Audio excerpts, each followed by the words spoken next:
السلام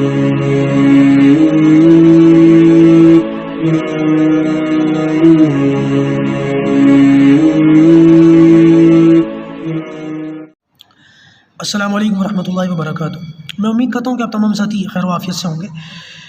چلیے آج سے ہم باقاعدہ اس طریقے سے پڑھیں گے، باقاعدہ سیدھے قاعدے کے ذریعے ہی سے سبق لیں گے۔ آپ جانتے ہیں کہ اس سے پچھلے والے پیج میں ہمارے جو ہیں وہ 50 سبق پورے ہو چکے۔ آج انشاءاللہ عز و جل اس سے آگے پیج نمبر 41 سے باقاعدہ ہم اپنے سبق کا آغاز کریں گے۔ اور آپ جانتے ہیں کہ ہم نے شروعات کی تھی پروجیکٹر کے ذریعے سے، کچھ سبق اس میں پڑھے اور پھر کچھ سبق ہم نے اپلیکیشن کے ذریعے سے پڑھے، لیکن اب چونکہ معاملہ ایسا ہو گیا کہ اب جو ہے ڈائریکٹ سپارے سے پڑھیں گے، کیونکہ کچھ چھوٹی چھوٹی ڈیٹیلز ہوتی ہیں جن کو باقاعدہ جو ہے پین وغیرہ کے ذریعے سے یا کسی چیز کے ذریعے سے جو ہے پوائنٹ آؤٹ کیا جا سکتا ہے۔ اپلیکیشن سے یہ ممکن نہیں ہے، نہ پروجیکٹر سے ممکن ہے، اس لیے ڈائریکٹ ایسے پڑھ رہے ہیں، ٹھیک ہے۔ اپنا قاعدہ اوپن کر لیجیے، اعوذ باللہ بسم اللہ پڑھ لیجیے، اور امید کرتا ہوں کہ آپ لوگوں نے جو ہے وضو وغیرہ کر لیا ہوگا۔ تو چلیے شروعات کرتے ہیں۔ بس جو ہے کہ آپ لوگوں سے ایک درخواست یہ کروں گا کہ سپارہ پڑھتے ہوئے اپنے بچوں کو ادب سکھائیں کہ بیٹا سپارے کو ہمیشہ اونچی جگہ پر رکھنا ہے، یا رحل پر رکھنا ہے، یا تکیے پر رکھنا ہے، ایسی زمین پر نہیں رکھنا۔ دیکھیے میں نے بھی جو ہے جانماز وغیرہ بچھائی ہے اور اس کے بعد پھر سپارے کو رکھا ہے، ٹھیک ہے۔ چلیے اب ہم شروع کرتے ہیں۔ یہ جو پورا پیج ہے اوپر کا یہ پورا حصہ اور یہ نیچے کا پورا حصہ، انشاءاللہ یہ پورا آج ہی پڑھ لیتے ہیں، ٹھیک ہے نا۔ چلیے تختی نمبر 18 تجدید ما تجدید، یعنی کہ ڈبل تجدید۔ ایک لفظ پہلے کسی تجدید والے لفظ میں ملے گا، پھر وہ آگے والا لفظ پھر اپنے آگے والی تجدید والے لفظ کے اندر مل جائے گا۔ ڈبل تجدید والے الفاظ ہیں یہ۔ پیج نمبر 41 کھول لیجیے اور اعوذ باللہ من الشیطان الرجیم بسم اللہ الرحمن الرحیم۔ چلیے عین لام زیر عل، لام یا زیر لی، علی، ٹھیک ہے۔ عین لام سے مل رہا تھا، پھر لام یا سے مل رہا تھا۔ عین لام سے ملا تجدید کی وجہ سے، پھر لا یا سے ملا اسی تجدید کی وجہ سے، ٹھیک ہے۔ عین لام زیر عل، لام یا زیر لی، علی، یا واو پیش یو، علیو، نون زبر نا، علیون، ٹھیک ہے۔ آگے چلیے یا زا زبر یز، زا کاف زبر زک، یزک، کاف کھڑا زبر کا، یزک کا، یا خالی رہے گا، ٹھیک ہے۔ یا سائلنٹ ہے، کچھ بنا ہوا نہیں ہے اس کے اوپر، اس لیے اس کو نہیں پڑھیں گے۔ یا زا زبر یز، زا کاف زبر زک، یزک، کاف کھڑا زبر کا، یزک کا، ڈبل تجدید اس کے اندر بھی۔ آگے چلیے اس میں بھی یہی ہے۔ اس کے اندر ایک غلطی لوگ کرتے ہیں، یزکا یزکا کر کے پڑھتے ہیں، ٹھیک ہے۔ اس کو دیکھ لیجیے گا، دھیان سے پڑھیے گا، یزکا جمع کے پڑھنا ہے، ٹھیک ہے۔ آگے چلیے یا ذال زبر یز، ذال کاف زبر زک، یزک، کاف زبر کا، یزک کا، اور را پیش رو، یذکرو، ذال کو نرم کر کے پڑھنا ہے، زبان کی نوک اور آگے والے دانتوں کے کنارے سے لگا کر ذال نرم کر کے پڑھنا ہے۔ کچھ الفاظ ایسے ہیں جن کے مخارج میں بتا چکا ہوں، اور آگے چل کر بھی انشاءاللہ الفاظ کے مخارج میں بتاتا رہوں گا، الگ سے پڑھاؤں گا نہیں، کیونکہ الگ سے پڑھانے میں پھر پریشان ہوں گے آپ۔ اسی طریقے سے مشق کرتے رہیے، مخارج یاد کرتے رہیے، الفاظ بڑی آسانی کے ساتھ یاد ہو جائیں گے۔ یا ذال زبر ید، ذال کاف زبر زک، یذک، ذال کے اوپر تجدید، پھر کاف کے اوپر تجدید، یذک، کاف زبر کا، یذک کا، را پیش رو، یذکرو، اوپر کی لائن ہو گئی۔ آگے چلیے نیچے کی لائن دیکھتے ہیں۔ میم زا پیش مز، زا میم زبر زم، مزم، میم زیر می، مزمی، لام پیش لو، مزملو، ٹھیک ہے۔ عام طور سے ہمارے یہاں بہت سارے لوگوں کے نام ہوتے ہیں نا مزمل، تو ہم مزمل کرتے ہیں، اب وہ زبان پر چڑھا ہوا ہوتا ہے، تو قرآن پڑھتے ہوئے جب یہ الفاظ ہمارے سامنے آتا ہے تو وہ عام زبان سے جو ہم مزمل کہتے ہیں، تو یہاں پہ بھی مزملو کر دیتے ہیں، مزملو نہیں، مزملو، ٹھیک ہے۔ تجدید کی وجہ سے خوب اچھی طریقے سے جمع کے پڑھتا ہے۔ آگے چلیے میم دال پیش مد، دال سین زبر دس، مدث، سا زیر سی، مدثی، را پیش رو، مدثرو، ٹھیک ہے۔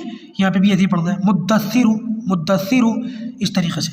آگے چلیے عین لام زیر عل، لام یا زیر لی، علی، یا زیر یی، علی، نون زبر نا، علیین، ٹھیک ہے۔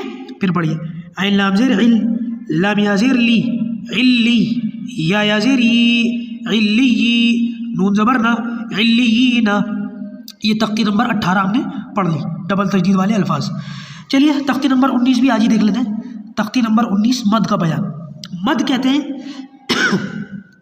ایسے الفاظ کو، یہ دیکھیے نظر آ رہا ہوگا، اس کو مد کہتے ہیں، تلوار کی طرح ہے یہ دیکھنے میں۔ اس کا کام کیا ہے؟ یہ الفاظ کو بہت زیادہ لمبا کر دیتا ہے۔ پچھلے اسباق کے اندر آپ پڑھ چکے ہیں کہ حروف مدہ اور کھڑا زبر کھڑی زیر الٹا پیش یہ الفاظ کو لمبا کرتے ہیں، ٹھیک ہے، لمبا کرتے ہیں، لیکن مد کیا کرتا ہے، بہت زیادہ لمبا کرتا ہے، الفاظ کو خوب لمبا کر دیتا ہے، ٹھیک ہے۔ اب اس کو پڑھیے، بسم اللہ الرحمن الرحیم، تختی نمبر 19، حروف مدہ وغیرہ کی جو تفصیل ہے اس کے اندر یہ اردو میں لکھی ہوئی ہے، اس کو زیادہ مجھے سمجھانے کی ضرورت نہیں ہے، آپ صرف عام الفاظ میں اتنا سمجھیں کہ مد جو ہے خوب لمبا کر کے پڑھا جاتا ہے۔ اب دیکھیے اس کی ہجے کرنے کا طریقہ سمجھیں، بسم اللہ الرحمن الرحیم، جیم الف مد زبر جا، حمزہ زبر آ، جا، ٹھیک ہے، جیم الف مد زبر جا، مد کے بغیر ہم کیسے کرتے تھے، جیم الف زبر جا، ٹھیک ہے۔ اب مد آ گیا تو جیم الف مد زبر جا، حمزہ زبر آ، جا، تھوڑا لمبا کرنا ہے الفاظ کو، ٹھیک ہے۔ آگے چلیے، سین یا مد زیر سی، حمزہ تا زبر ات، سی ات، مد کے بغیر ہم کیسے کرتے تھے، سین یا مد زیر سی، لیکن اب مد آ گیا ہے تو سین یا مد زیر سی، بس اس طریقے سے پڑھنا ہے، اس کا خیال رکھیے۔ سین واو مد پیش سو، حمزہ پیش او، سو، ٹھیک ہے۔ اب یہ بھی مد کی ایک شکل ہے، مد کی ایک شکل یہ بھی ہے، ایک شکل یہ بھی ہے، وضاحت کیا ہے دونوں میں فرق کیا ہے آگے بتاؤں گا، ابھی اس کو پڑھ لیجیے، ابھی جو میں نے سمجھایا صرف اس کو پڑھیے کہ مد تھوڑا لمبا کر کے پڑھا جاتا ہے۔ آگے چلیے، فا یا مد زیر فی، حمزہ میم زبر ام، فی ام، را زیر ری، فی امری، نون الف زبر نا، فی امری نا۔ آگے چلیے، لام الف مد زبر لا، حمزہ زیر ای، لا ای، لام کھڑا زبر لا، لا الہ، ہا زبر ہا، لا الہ، ٹھیک ہے۔ آگے چلیے، حمزہ نون زیر ان، نون الف مد زبر نا، انا، حمزہ نون زبر ان، انا، دیکھیے اخفا آ گیا، نون ساکن کے بعد 15 لفظوں میں سے زال آ رہا ہے، انا، زالام زبر زل، انا زل، نون الف زبر نا، انا زلنا، یہاں پہ نون غنہ ہے، نون ساکن اور اس کے بعد پھر دوبارہ نون آ گیا، نون پہ تجدید آ جائے تو نون ساکن کے بعد جو نون آتا ہے اس پر نون غنہ ہوتا ہے، تو تجدید کا بھی یہی کام ہے، ٹھیک ہے۔ آگے چلیے، حمزہ لام مد کھڑا زبر آل، ٹھیک ہے، حمزہ لام مد کھڑا زبر آل، حمزہ کھڑا زبر آ، آل آ، نون زبر نا، آل آنا۔ سمجھنے کے لیے میں دوبارہ ہجے کر دیتا ہوں اس کی، پھر سے دیکھ لیجیے، دیکھیے، حمزہ لام مد کھڑا زبر آل، حمزہ کھڑا زبر آ، آل آ، نون زبر نا، آل آنا۔ آگے چلیے، ہا جیم مد زبر حاج، اب دیکھیے ہا جو ہے نا جیم سے مل رہا ہے تو اب الف نہیں پڑے گی، ٹھیک ہے، وہی وہ سورہ نمل یاد آ گئی، نمل یعنی چیونٹی، ٹھیک ہے نا، چیونٹی آ گئی ہمارے سپارے پر۔ آگے چلیے، اب جب یہ ہا اور آگے جیم سے مل رہا ہے تجدید کی وجہ سے تو بیچ میں جو الف لکھا گیا ہے یہ نہیں پڑھا جائے گا، ہا جیم مد زبر حاج، جیم واو پیش جو، حاجو، کاف زبر کا، حاجو کا، ٹھیک ہے۔ آگے چلیے، واو کو اب سیدھا سواد سے ملا دیں گے، بیچ میں الف اور لام دونوں سائلنٹ رہیں گے، واو سواد زبر وس، ٹھیک ہے۔ اب سواد کو فا سے ملائیں گے اور اس کے اوپر کھڑا زبر بھی پڑھیں گے، مد بھی پڑھیں گے، واو سواد زبر وس، سواد فا مد کھڑا زبر صاف۔ دیکھیے غور کیجیے کہ میں کس طریقے سے ہجے کر رہا ہوں، واو سواد زبر وس، ٹھیک ہے، سواد فا مد کھڑا زبر صاف، والصاف، فا کھڑا زبر فا، والصافا، تا زیر تی، والصافاتی۔ یہ پورا پیج آج ہم نے دیکھ لیا، اوپر کا بھی نیچے کا بھی۔ میں سوچ رہا تھا دونوں کو الگ الگ کر کے پڑھاؤں، لیکن وقت ہمارے پاس کم ہے تو میں نے سوچا چلو اللہ کا شکر ہے ہمارے یہاں پڑھنے والے اسٹوڈنٹس کی، طلبہ کی ذہنیت اور صلاحیت اتنی تو ہو چکی ہوگی کہ یہ 6-7 الفاظ اوپر کے اور کچھ الفاظ نیچے کے پڑھ ہی لیں گے ایک ہی نشست میں۔ اور اگر پھر بھی آپ کو مشکل لگ رہا ہے تو میں درخواست کروں گا کہ آپ ویڈیو کے 2 حصے کر لیں، اوپر کا پہلے پڑھ لیں، جب وہ یاد ہو جائے پھر نیچے کی ویڈیو دیکھ لیں، ٹھیک ہے، آگے کا جو نیکسٹ ہاف ہے۔